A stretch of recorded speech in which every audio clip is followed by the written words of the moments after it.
On €1, we have a kuna, pine marten. It is the old symbol of the coins in Croatia. All right. We switched from kuna to euro, but we still keep kuna on one of the coins, which I think is nice for the people. On the 1st of January 2023, Croatia became the 20th country to join the Eurozone. This is the kuna, the local currency, which 4 million Croats have replaced by the euro. With a single currency, the country hopes to make its economy stronger and more stable and improve the standard of living. I'm with Anna Knežević, president of the Croatian Association for Consumer Protection, to see how the euro is going down at Zagreb's market. I'm happy with the change. It's something new. It's not true prices have skyrocketed. Maybe they're up a few cents, but that's nothing. Prices are a bit too high, that's all. I don't have a problem converting. You just need to have money.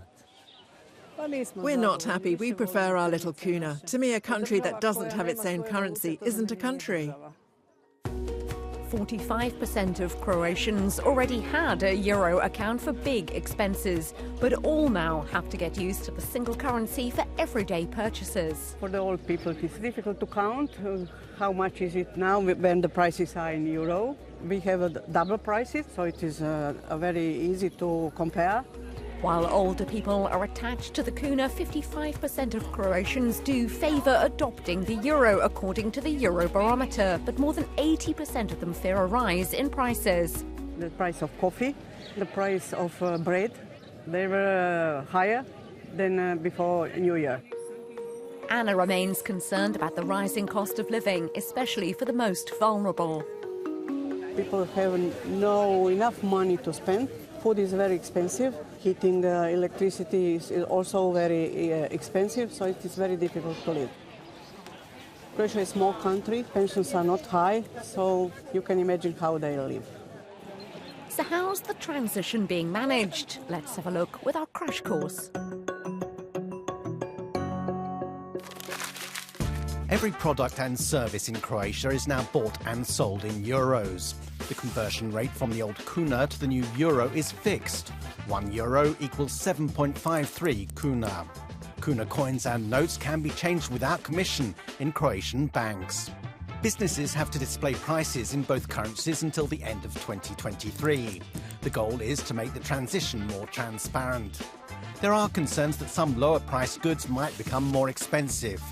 Consumer Association watchdogs will be watching out for price manipulation.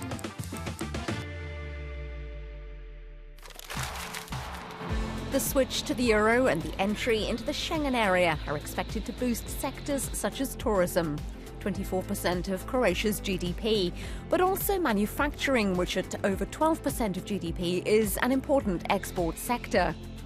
Conchar works in the fields of energy infrastructure and electric railway vehicles.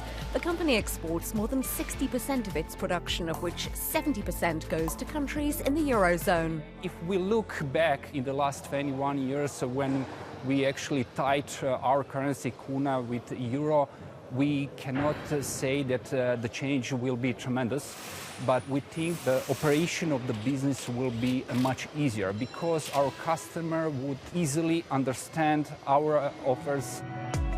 In 2020, more than 70% of Croatian goods exports were traded in euros, only 16% in US dollars. When we are talking about the productiveness, when we are talking about the modernization of the production, when we're talking about the digitalization, all of these areas are much more important for us than euro as a currency. Adopting the euro seems natural for a country where the single currency is already well integrated. Croatia's GDP grew by 6% in 2022, but the projection for 2023 is only 1%, partly due to high inflation. I'm joined now by the governor of the Central Bank of Croatia, Boris Vujcic, to find out what he thinks of the switch to the euro. I'm happy that we completed a project. We started 5 years ago, basically. This is something which will bring more resilience to the economy. It will make the Croatian economy more attractive for the foreign direct investments. Transaction costs will be lower.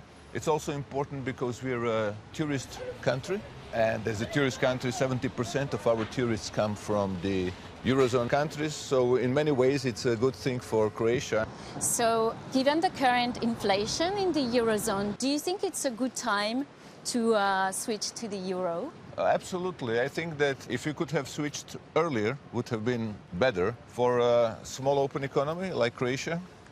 It is particularly important to be in the Eurozone during the times of the crisis. If you look at some of our neighbors who are members of the European Union and not the members of the Eurozone at the moment, they had quite a lot of pressure in the foreign exchange market this year after the aggression on Ukraine. So if you look at the cost of borrowing, these costs are now for the companies between 8 and 11%, or for the household 6 to 9%. Well, in Croatia, we didn't see any pressure in the foreign exchange market, nor we did have to react with the increase in the interest rates as much as was the case in those countries. So at the moment already we see the benefits because the markets have priced in that we will get into the Eurozone at the beginning of this year. Let's continue maybe our chat around the coffee. We can continue our conversation here. So how about giving up the ability to set your own interest rates? Basically the anchor of our monetary policy was pegging the exchange rate to the euro. And that has been the case for the last 30 years. First to the Deutschmark and then to the euro. When you peg your exchange rate to euro, and if you have a free flow of capital, you cannot have really an independent interest rate policy. So it's about losing something that we didn't have to start with. So what are the challenges of getting large amounts of money into the Croatian economy, for instance, in the real estate market? We don't see anything in terms of the overheating of the economy. What we do see is that, as you rightly said, real estate market is hot. The prices are going up now. So I think that next year, with the interest rates going up, we will see the cooling of the real estate sector. And the one thing that will not change is the foreign demand, which is expected actually to increase. And we now see approximately 20% of the real estate purchases coming from abroad. Will become even more attractive. So on a final note, what are the challenges ahead? I think that it's not the magic thing that will solve the structural economy issues that we have, and we have to now focus on doing these kind of structural reforms that we still need to do with the help of a better economic environment created by the Euro entry and the Schengen entry. Thank you. Thank you.